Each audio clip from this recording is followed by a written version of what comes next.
Entering. We are live. We're live. We're live. Are you checking to see if we're really live? All right, everyone. Thank you for watching. Welcome to this week's episode of Hollywood Matrimony Live. We are 12 minutes late, boo. But look, we're now live. You know what? We got a lot going on in our lives. We're also trying to get dinner ready. I know you don't care, but we're trying to coordinate putting dinner in the oven, doing our show, and being done by the time the food is done. And dealing with a dog that does whatever it wants. That dog is just, she's cray today. She's very hyped up. Dog that does whatever it wants. So, poor thing. She's a hyper animal. She's crazy. All right, so. Hold on. Really? It just went crazy on its own. Why is it not shutting down? Hit pause. I'm going to punch you. I know that. You better not punch me. I'll punch you back. You ain't going to punch nobody. I am. I like punching people. Anyways, thank you so much for tuning in to this week's episode of Hollywood Matrimony Live. You're watching us live right now on Facebook and YouTube. You can also find us on the Instagram and the Twitter. They're probably not watching us on both of them. You could watch on both because I'm sure you have multiple devices. But thank you for watching on one or the other. Right now, we're going to take a moment to like and share because that's what you're supposed to be doing. Really, dude? Really? Make sure you like, share, subscribe, tweet. We forgot to get our new pillow ready. Oh, that's okay. You're in charge of that. That's you, boo. Why am I in charge of everything? You ordered that, so that's you. Yes, for you. Oh, you ordered it for me? Because you like that dumb crap. Thanks, babe. What do you do on this show? Everything we talk about for the website and this, you're like, it's always me. But what do you actually contribute to this show? I'm the executive producer. I just get my name in the credits. I'm a host. Hosts don't do anything. They show up, they look pretty, they talk on the camera, and then they go home. Well, you show up. Hey, I brushed my hair. With what, a stick? Yes, with a beautiful stick. All right, let's start talking about some movies, babe. What do you want to talk about today? I don't give a damn. Wow. Well, we got a lot to talk about. Okay, so let's go look at our list of movies. Here are your movies to choose from. So I got two that you haven't seen. Then we got the double feature, and then we got one that we saw part of the double feature, and another one we saw together. Well, tell me about one that you saw. I'd like to hear about it. How about I talk about this one first? Okay, do it. All right, so the first one is I guess it would be classified as in the horror genre. Yeah. It's in the realm of those movies that. It's a movie called The Owners, starring Macy Williams, as well as is it Sylvester? Yeah, Sylvester McCoy, who's famed as being one of the Doctor Who's. Oh, I didn't know that. And it kind of falls in the realm. Are you going to throw up the thing, or I'm going to in a second. What are you doing I was over there? waiting for you. I already said the name of the movie. No, you didn't. I did too. What did you say? I said it was called The Owners. Oh. And I started telling you who was in the movie. Mrs., you're over here, I'm executive producer, I'm doing this, and you're not even doing your own one job you have. Anyway, it falls in the realm of kind of like the movie Don't Breathe, where people break into a house and then other things get turned on them. You shouldn't break into people's houses. And Don't Breathe 2 just finished production, so it's that's cool. With the same guy, the same blind guy, which we like. Love it. Anyway, so this movie basically is about a group of friends. They found what they thought was an easy score, this big mansion, you so they always break think into that it. until things go wrong. Yes. Macy Williams' character is the girlfriend, I believe, to one of the guys.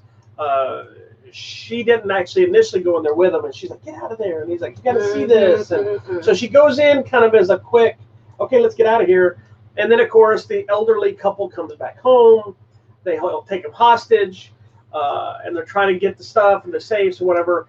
But things aren't always as they seem, and things start to take an ugly turn for everyone involved. Oh, I'm excited. So it's one of those movies that it is good, but it's also uneven.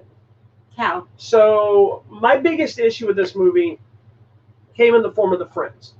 Is when they go in there, it's one of those cases, where people go in, all the friends seem to be kind of on equal grounds. They all, you always have the timid one and the more aggressive leader and that kind of thing. This one seemed to really quickly go from they're all in this together to one guy is super crazed and turns on everybody. There's always one of those. You know what I mean? Yeah. And nobody seems to be bothered about it. That's just him, But he wasn't like that earlier. And then you have her. She's really good in the movie. She plays the good final girl type character, if you will.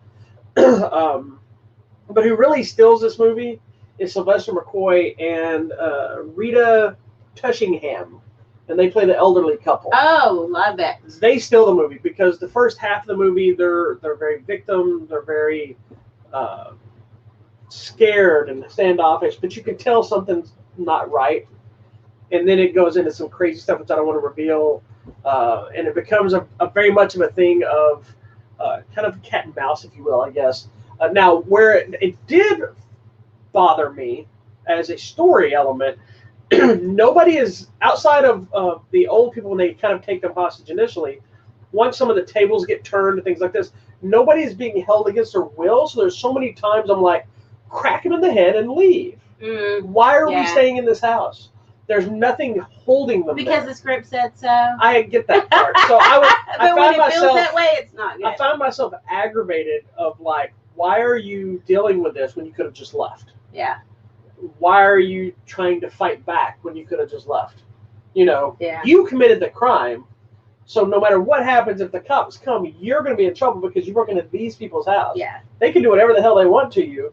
We were defending ourselves. Exactly. You know? So, but it is a decent movie. If you like those kind of movies, it's worth checking out. It's not bad. The second half has some good, cool stuff in it. And like I said, Sylvester McCoy and Rita Tushingham were actually both really good. That's Rita Tushingham there, and then Sylvester McCoy's little old guy. Okay. Anyway, so The Owners is available now on Blu-ray in the Divid from RLJE Films. How did the little girl do? She's really good in the movie. Okay, good. Yeah. She plays. She's not like a weak character.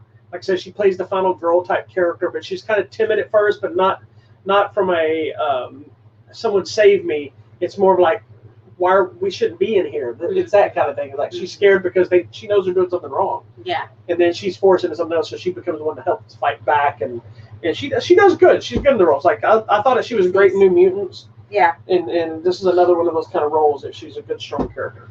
I'm gonna sneeze. Sorry. Sorry. Anyway, so The Owners is available now on Blu-ray and DVD. All right, there you go.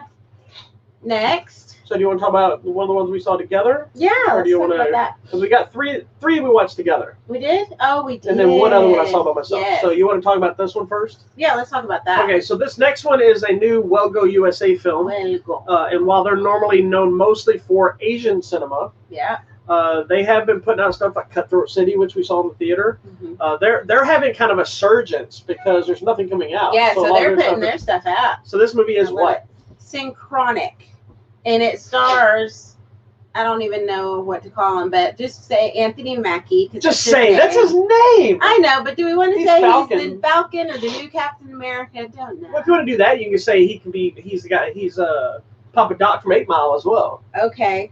His name is Anthony Mackie. That's what you call him. Okay, Anthony Mackie. And who else? And then Jamie Dornan. Yes. Who was 50 Shades of Grey. Yes, 50 Shades of Boredom. Yeah, he's trying to leave that behind, I hope. It was boring. Anyhow, so this movie is Synchronic. And I got confused about what the movie was, or what I thought it was, because I kept seeing this trailer around the same time that we saw the movie, the other one about time. Tenet. Tenet. So I was like, is this another time travel movie? Well, here's something I wrote. Here's what I wrote but it's not from a review. This is one of those movies you need to know very little about before you watch it. So we're going to talk very little about what is going on in the movie because it's kind of an experience kind of thing. It is. And if you see on the poster, and I guess from the trailer, there feels to be a time travel. There's a time thing, but not really. But that's not what it is. It's just remember, time is not linear. That's how we experience it as humans. That's all you need to know. It's told you in Avengers Endgame, in Infinity War as well. When they're talking about creating the other... Yes. Dimensions, I guess. But no, then remember also, she talks about in that when she's talking to the Hulk about when she wants to get the time stone. Yes. She's talking about when you do this, it creates another timeline. So they're running simultaneously. So it's not necessarily another dimension. This is me with my time. It's not necessarily going back in time, but this timeline exists where this timeline exists. Yes. So time's not linear. And I think if we even back in like Star Trek, the whole idea that different things could be like parallel universi. Yeah. And or Big Bang Theory, and or Or Black Knight with Martin Lawrence when he goes back to medieval times. Yes, but you remember that the other movie I was trying Is to it Black tell Knight? you? I think it is. It's Black Knight. I like that movie. That movie's so cute. bad. It's so cute. What's the other movie where the aliens come? But it's one of those loop things, I guess. Was that Arrival? Arrival. But even Planet of the Apes in itself is kind of a loop thing. So it You know doesn't the one with matter. Amy Adams that you were mentioning Yes. the other night? It's not Arrival, I don't think. And Jeremy Renner. Yeah. Anyways, there's all these things about time. Just remember, time is infinite, but humanly. I was right. Here, and it was interesting. We talked about this kind of in church today. There's a time for everything was the verse we were reading.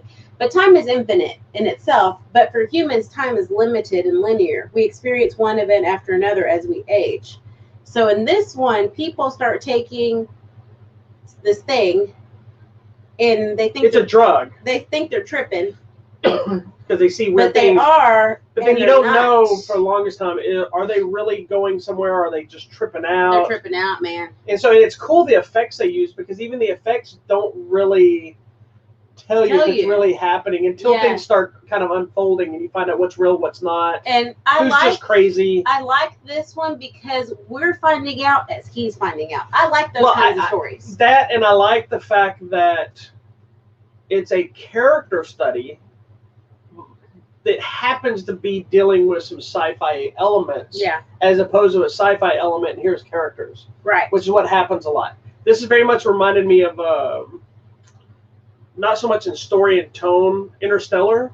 Yes. Matthew McConaughey. Yes. How it's the space is just a setting, but the movie is about the guy. People. Yeah, dealing with people. it. Yeah. And so we're dealing with Anthony Mackie's life experience, who is mostly following his character. Right. Jamie Dornan's character is his BFF. Is kind of a secondary story, but it's important to the narrative of the story. Yes, it all works together. And that is the part of the movie that kind of did not work for me. Really? Not because it was bad. I felt was it him and his family you didn't like? Yeah, because it wasn't their performances or anything. I thought everybody was great in the movie, but my problem is it felt like because of what occurs, I felt there should have been more emotion and depth to that family and what we're dealing with, but because the story is focused more on what Mackie's going through, it felt like they're just saying, hey, this happens, ignore.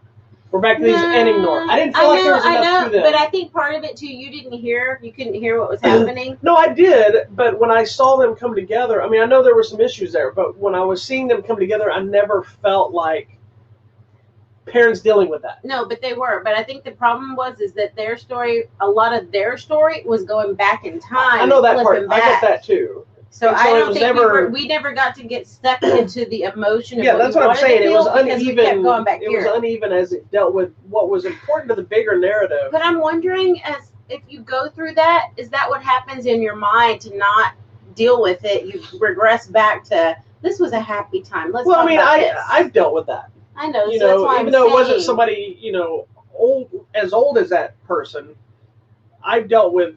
Let's just say loss. Yeah, with loss like that, and you deal with that, but there's a very strong, powerful, I don't know, in the moment situation that I don't think ever occurred in this movie. It felt like there's one moment. I think it for her. Maybe, but we really didn't see it. We did a little, but that's what I'm saying, so you wanted more depth. I wanted to feel why this mattered so much. Yeah.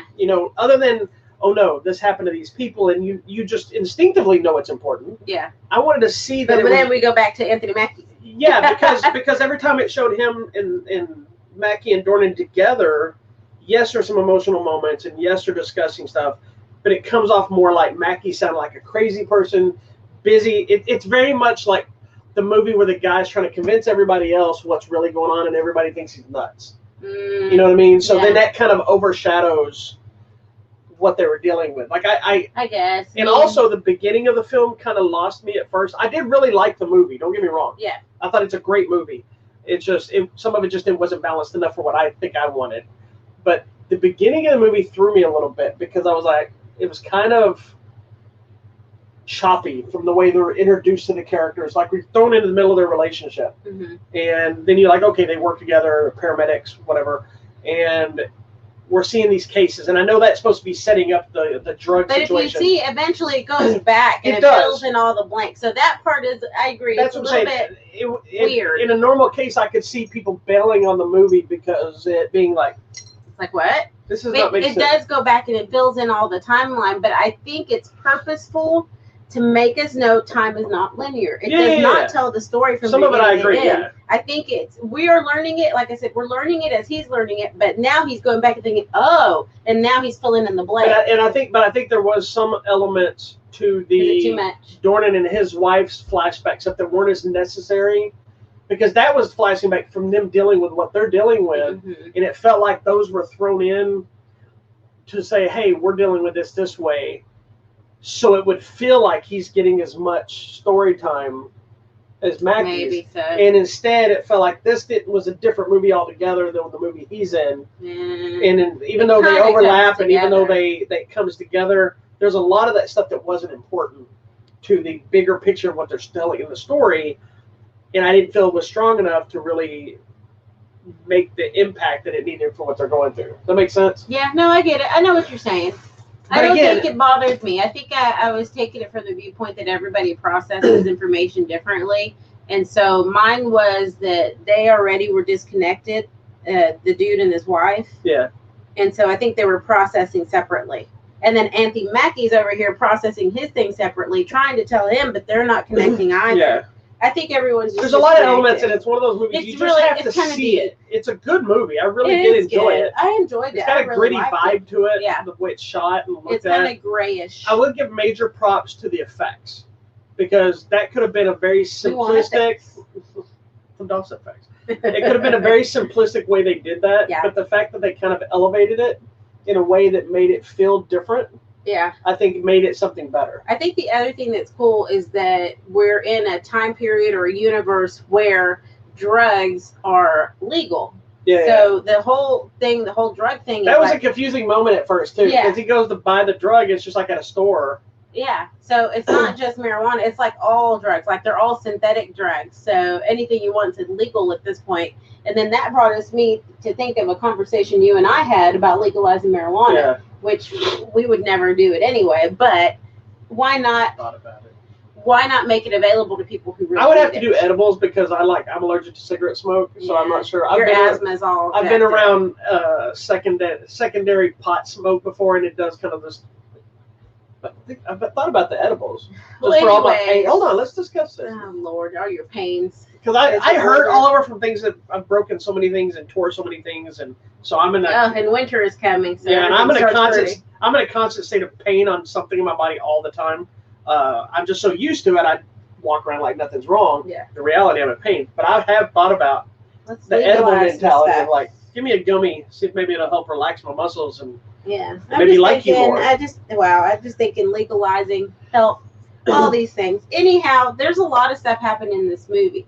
I was also thinking, would it have worked if we had reversed the characters and the person going through it would have been 50 Shades of Grey, and the family would have been. That might have made it a heavier movie in a better way. Whereas if the friend aspect was the secondary character that was just there for advice, like, dude, you lost your mind, because you would expect the guy probably lost his mind from dealing with the loss and not expecting what he's actually going through. I think that would have been a better movie. But that it still happened in Anthony Mackie with the drugs. No. That Dornan's the one that's trying to figure out what's going on, and that to me probably would have been a more cohesive film because it would have connected what he's trying to figure out. It would have brought the depth to what he's dealing with and how powerful the ending was, because there's like a big twist in the end. Yeah. And I actually think that would have been a better movie. I still would have wanted to be Anthony Mackie instead of Dornan, but again, Anthony Mackie can marry somebody. I guess so. I was just wondering because some of the things we actually go into some social issues as well. Yeah. And some race relation issues. So I don't know. I was just thinking that. I'm like, I think it would have been a different story. But with Anthony Mackie being in the lead on this and dealing with some of that, it brought it to light. So he's really good at it too. He's good. He's got a lot of things to deal with in this movie. So there's a lot happening. My favorite thing is he does what you do, where he has a thing by his bedside. What thing? A weapon. Oh. we have bed tonfas. Yes, thanks for telling everybody. Now everybody knows that there's a tonfa by the bed. They don't know what else is in there. This is true. There's weapons all through this house. There are. Just know. Just because I'm a ninja. There you go. All right. Well, that was the movie Synchronic. And it is available in... Oh, I just got it right now, The Chronic.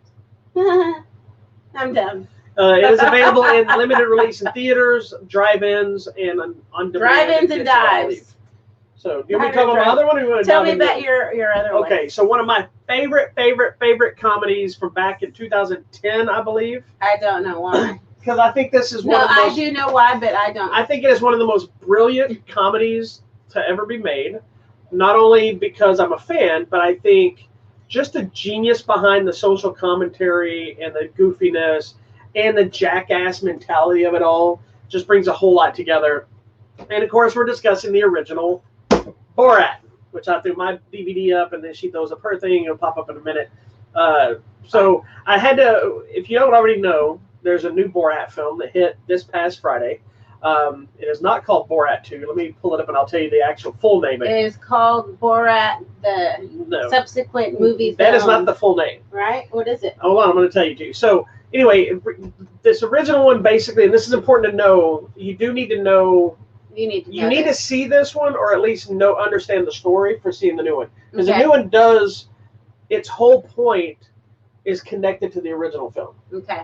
So in the original movie, Borat is sent out to do a documentary about the U.S. of A. Right. Well, because it came off, it was a big hit, it was a comedy, he's put into a prison for making a joke out of Kazakhstan.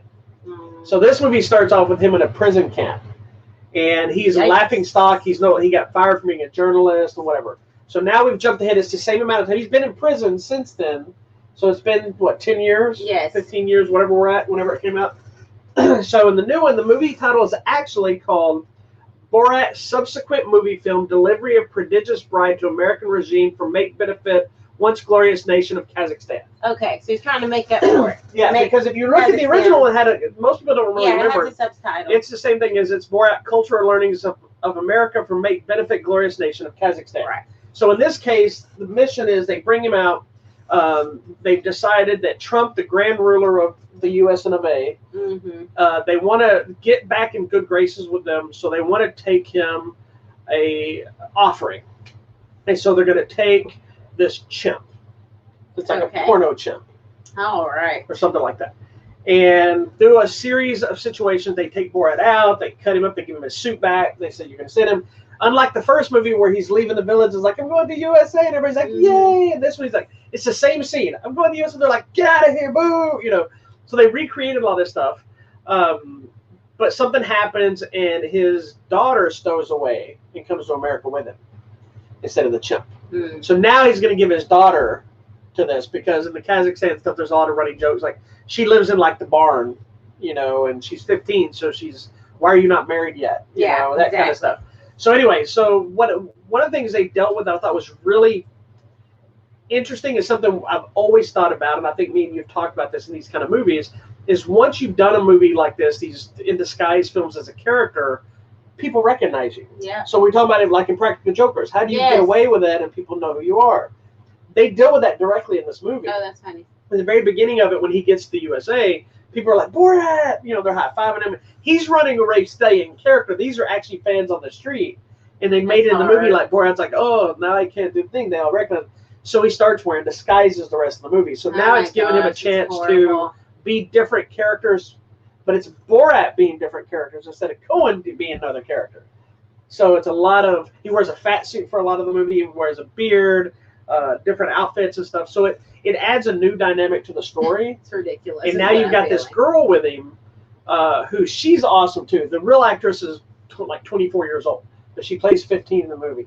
And the story is actually, and the original movie has it too. I don't know if you've ever sat through the whole original one, but there's actually heart to the movie. Like the first one, he's discovering like there's a whole element of him falling in love with a picture of Pamela Anderson. So he wants to meet and marry Pamela Anderson. So he tries to kidnap her at the end of the original. Right. Okay. But he ends up falling in love with the black prostitute he brings to this thing, and realized the thing that really he loved was in front of him the whole time. Oh. And he marries her and takes her back to Kazakhstan, and that's how the movie ends. This one has this one, but this time it's dealing with the relationship of the father and daughter. And he treats her like they treat in Kazakhstan. You know, women aren't allowed to drive, women are slaves to the men, that kind of stuff. So that's a running gag that's actually very powerful for the whole Me Too movement, because they go through almost everything that is offended that we've been talking about. Yeah. Go with the women, but she's not upset by it because that's just life. That's just what it is. Yeah. And she ends up, he leaves her with a babysitter at one point, and it's this nice black lady, and she's like, "Why do you want to do this? Why are you not doing this on your own?" You know, it's a real life conversation because she doesn't.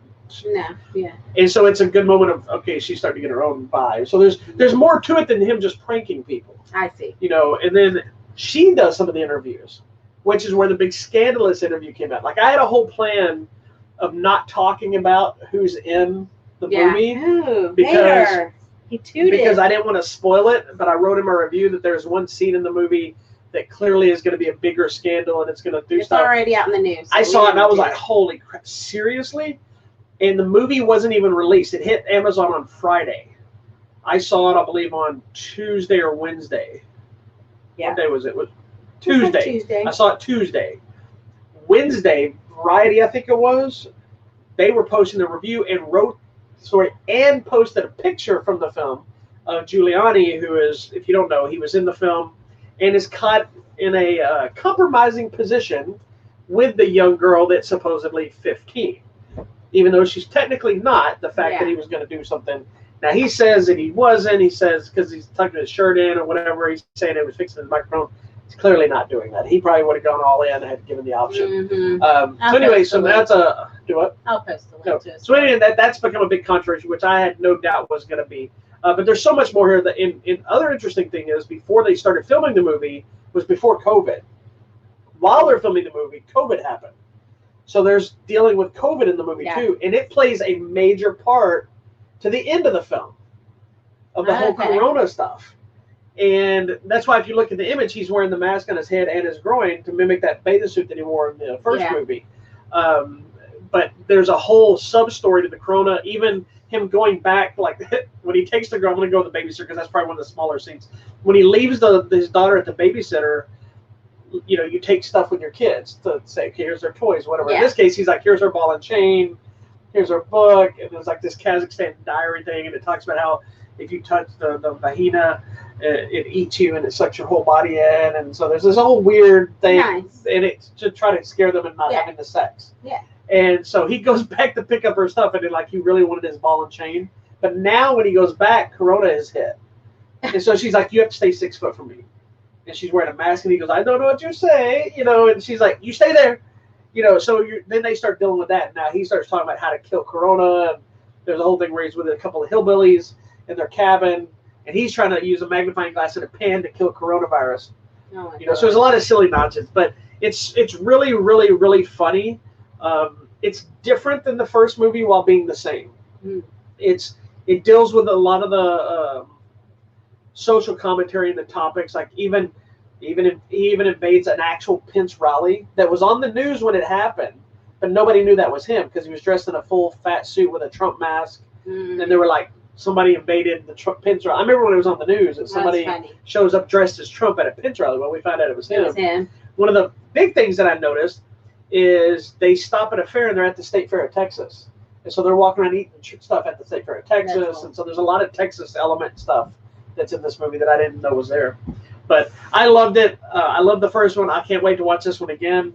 I really want you to watch it with me because I think you would find I'm not a fan of his comedy style. I don't like that style of comedy. I don't like the pranky things. I don't like any of that stuff.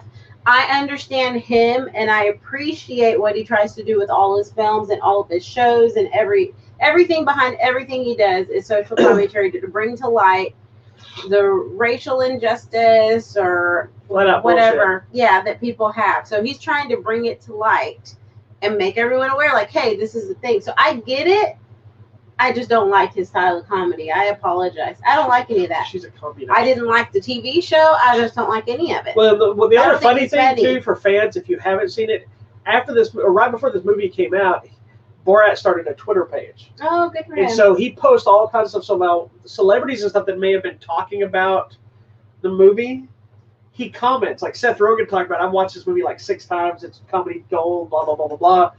He's like, this movie is not funny. This is a serious docu-film. He goes, don't listen to this Seth because his laugh is some. So he takes these Borat jabs. He even posted one about Giuliani when all this stuff came out, saying, you know, don't you talk about Giuliani? He was having perfectly consensual sex, but then That's funny. But he makes a joke of saying, you know, he'll reach into his what was it?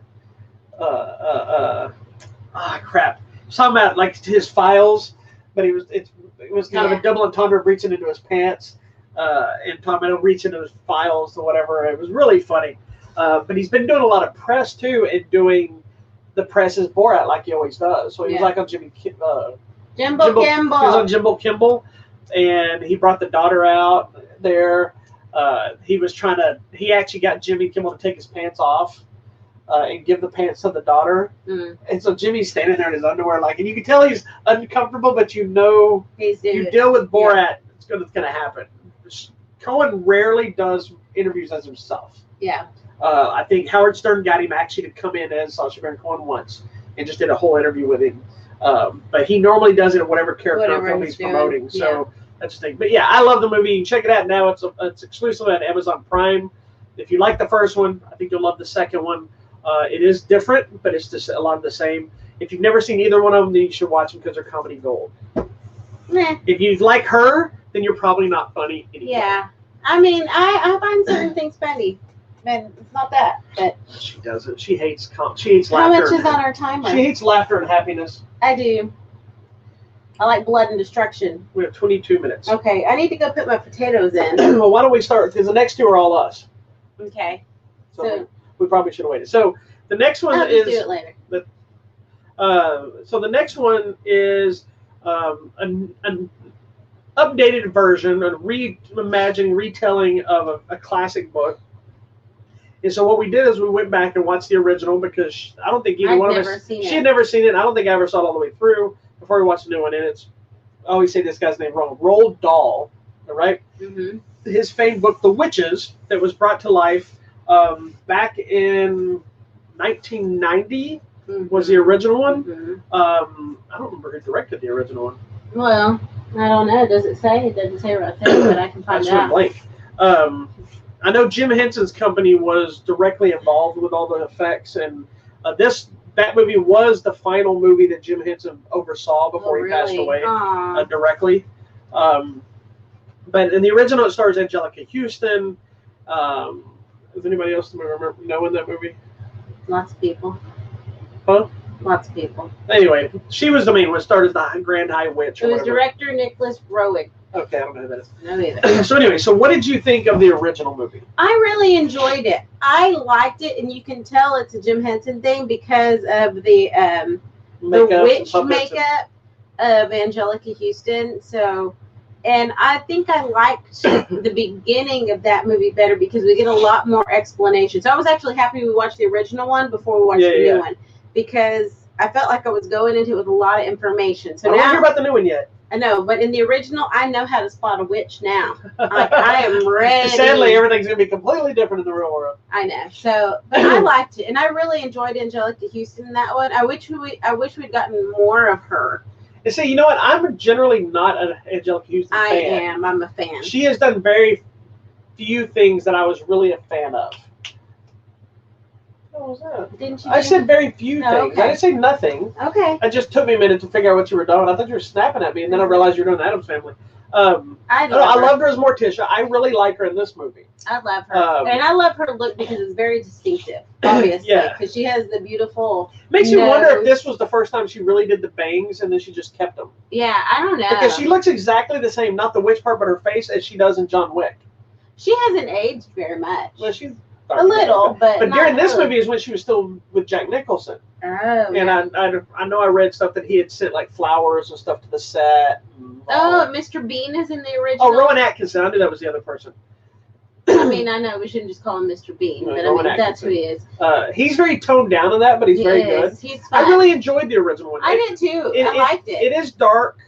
It reminded me a lot of the old Disney movies that were like Escape the Witch Mountain and that kind of stuff. That had a dark tone. This doesn't seem like a kid's but it's movie also very me. Silly.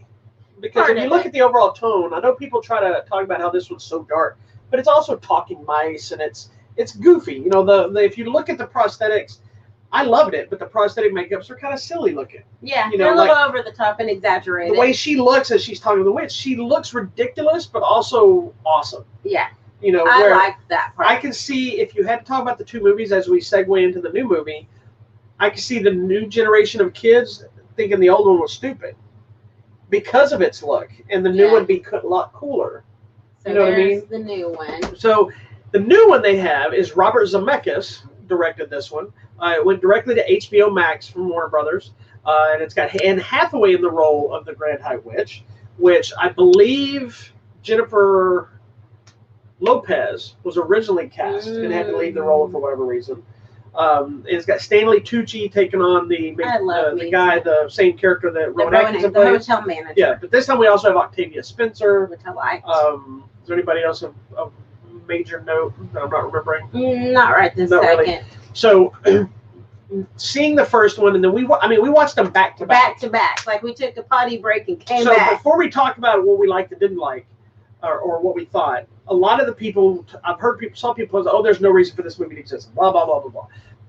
Here's the thing. It's pretty much the same exact movie.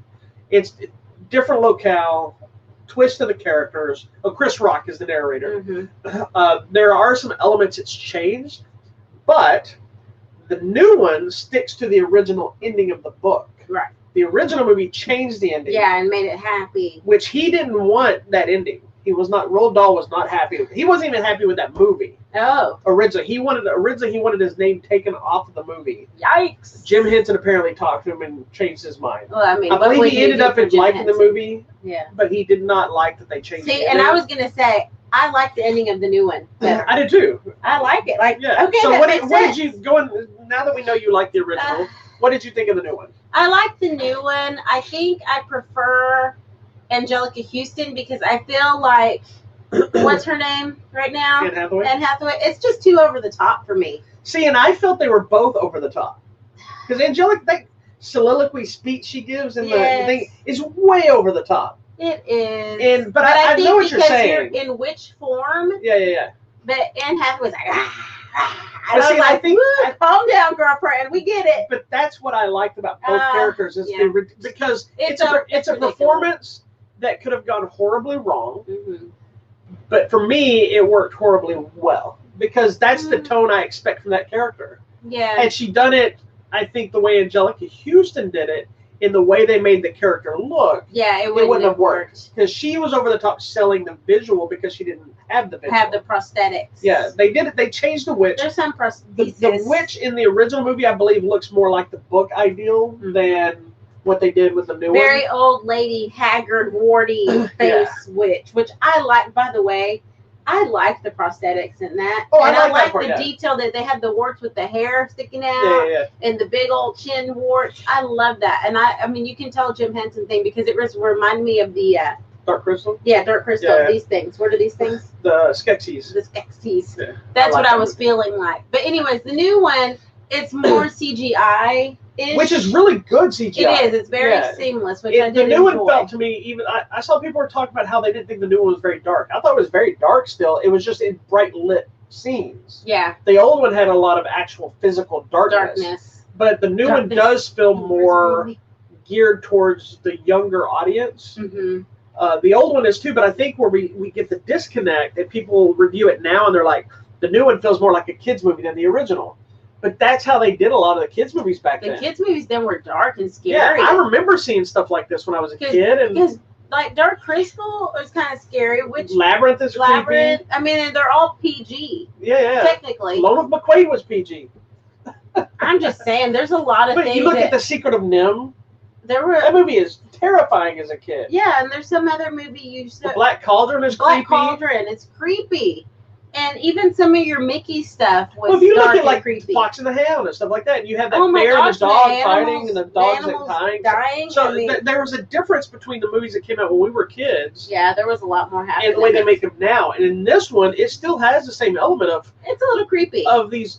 Like, I actually enjoyed the sequence in the dining room at the end with the witches and the soup. I like the new version better. I did too. I like how because it's more creative. It had a very Harry Potter vibe to it. It did. Because the other one was more like, and this one's just like, boop.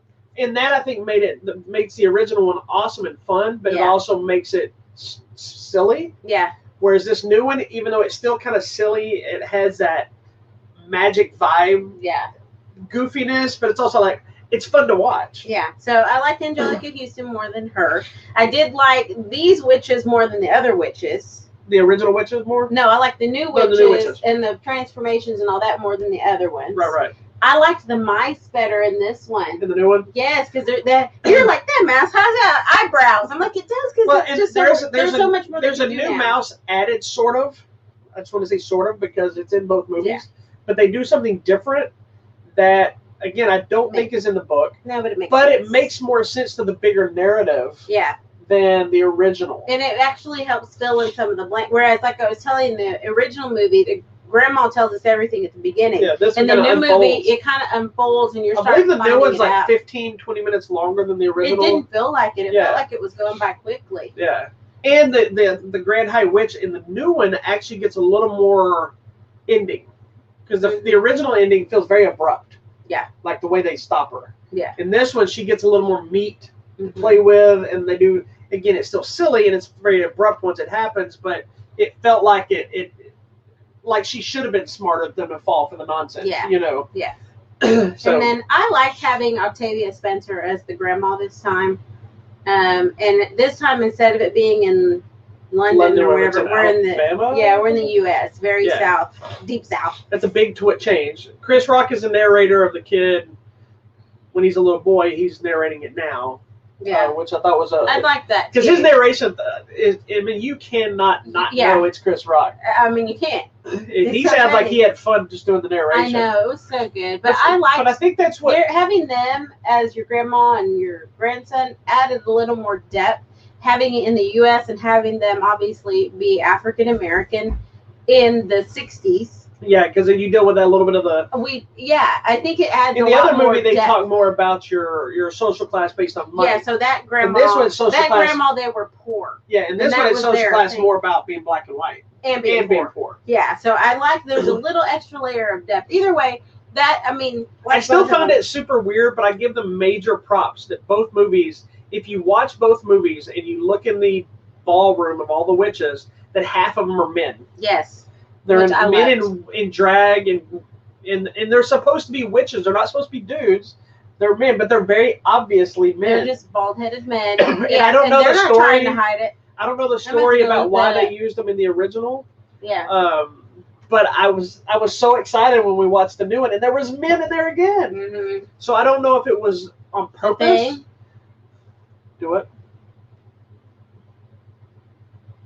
I don't know. I'm gonna just read some stuff. So it's a very interesting little thing because it's nothing part of the story. It's not something that's brought up. Doesn't matter. When you look around the room, you can just tell those are dudes. They're very much dudes. Anyway. All right. So check out the movie. What did you overall think of the new one? Oh, I liked it. I enjoyed it. I really did. It's a fun movie. I don't know if I like the old one or the new. I like elements of both. I like both of them. I thought they're really good movies. I thought the story was good. Our message was good. All of it went well together. Do you think the new one did anything to elevate the story of the original? I think the ending is more appropriate. I think it's more true to what would have really happened. And did happen in the book? Because the ending in the first one, I'm like, why did they do that? Like, because I was asking you, like, that didn't make sense. It didn't make sense. It has an element of, like, I told you my idea. My thing was she had just been abused and stuff so much. Yeah, but that didn't make no sense. But yeah, but it didn't give you anything of really seeing her change. Mm-hmm. You just suddenly there she is. Yeah, I liked the new one, I guess. But I like the old. Do you like them about equal in different ways? Yeah, because I like you like practical effects. Yeah. I loved the makeup. I loved that they did all the prosthetics, and I don't know, but I do like elements of the new one. The one thing I will say, they're both good. One thing I will say about that I did like as a minor detail to the new one was because the way they dealt with the witch's monstrous type form, that there was that scar on their face. It's permanent, so it's not a case of just because that's one thing that's kind of about the old one is they have to semi-transform, put on their fake mask and whatever. It makes a cool twist to it, But in this way, there's like some scarring that shows you that this is them, and nobody seems to look at it.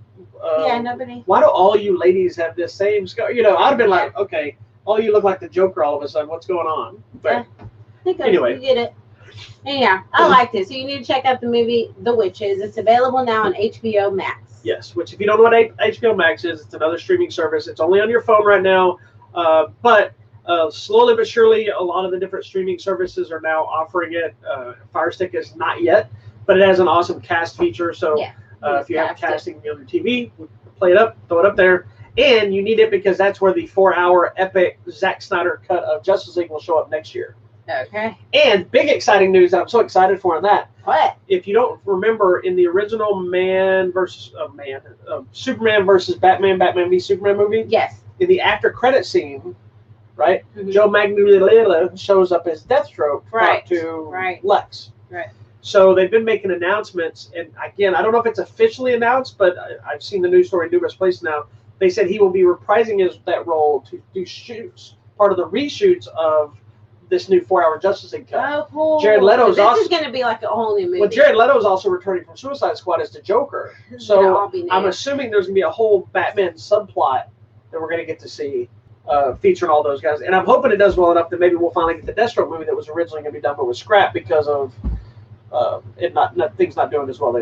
So we'll see. It's going to be like a whole new movie. Oh, it is. The trailer alone tells you it's a completely different story. Wow. So anyway. Okay. Anything else from you? That's it. That's all I had. All right. Well, then, contest, right? You got to tell me contest. What's coming out? Right now, we still have pretty much the same contest going on. A couple of them are wrapping up this week or have wrapped, and I just haven't pulled them yet. The Cutthroat City, Doorman, 300, Seized, and Picard Season 1 are all the ones that are up. There are a couple more getting ready to hit. I'm just waiting for stuff. I don't put the contest up till the physical product's in my hand, and I can make sure that you get it. Because every so often the studio says, yeah, sure, we can do that. And then it doesn't show up, and I don't like cheating people. But that's pretty much it on my end. Do I need to tell you what Blu-rays are coming out? Yes. It's kind of a smaller week. Daughters of Darkness is coming out to 4K. Last Christmas is getting another Blu-ray release for some reason. Parasite is getting put out on the Criterion Collection. Cool. Black Lightning Season 2 is finally coming to Blu-ray. I don't know what took so long. I believe Black Lightning Season 3 is coming out the same week, as, if not next week. I don't know what it took so long for the second one to come out, but it's coming out as well. But that's pretty much the big stuff. There's not a whole lot coming out this week. Okay. But we are heading into Halloween, so make sure you got to find your favorite Halloween film and start watching them this week. Did we miss that? Oh, that's the one that got pushed? Or Yeah, I got pushed. All right, so let's see. Came out this week. So I'm on the wrong week. I need to go a week ahead. My bad. Hold on. Please be patient. So, what's coming out this week? Why is this not going? Okay. I don't know what that is. Video Demand and Digital. Barefoot, the Mark Balmer story. Environmental activist. Nobody's watching that. I know. That's it. Nothing else? That's it. Well, the end of the week is the 30th, and then nothing on the 30th. Oh, hold on. That's Tuesday. Hold on. Hold on now. I wish they would give me the whole week. Oh, the new Craft movie. The Craft Legacy movie is coming out. Video Which, for anybody who doesn't know, digital. This is not a remake. It's a continuation. If you look in the trailer, it shows a picture of one of the other girls. I don't know how it's connected. We'll find out. We're gonna have to watch the original. That's the one with Nev Campbell. Yes. And some other people that I don't remember right now. There's one girl that I always forget. That was the light as a feather, stiff as a board. Is it? Yes. I never could get through that movie, so heavy, we'll see how it works. I wasn't a fan of that movie, so we'll see how it works. We'll see how that goes. Then on Netflix, something called Holiday with Emma Roberts. It looks like it's a little romantic comedy thing. Probably. It's going to start happening. And I think it's actually time for all the Hallmark Christmas movies to come out. So we haven't got the Friday yet? Jeez. Hold on. Oh, no. Okay, Friday. Oh, Come Play. That's the other one I was looking for. Come Play. What is this about? Another horror film. Oh. Nationwide, I don't know if this is actually happening. It's Hilary Swank. It's called Fatale. She's some sort of a detective or something. Don't know. Did you see her show got canceled? No, did that one Away or whatever it's called? Yeah. We got canceled. Already? Yeah. Dang. Also on Video Demand and Digital, Shade Shepherd. Don't know what that's about. Charged with murder. He can't remember. Narco Soldiers. Don't know what that movie is. I'm going to assume it's about narco soldiers.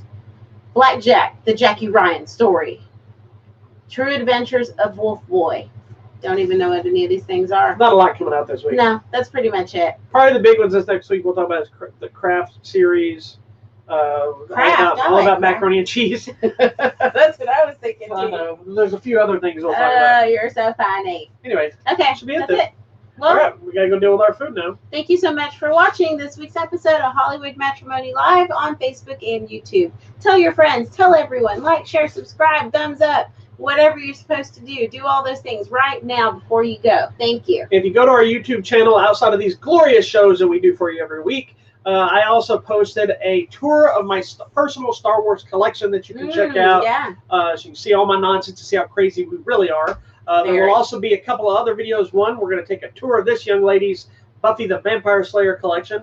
And we're going to post a video on how we put together a cheap home theater system for our Howard home. People have been asking about that. Yeah, so we're going to get those up hopefully both this week.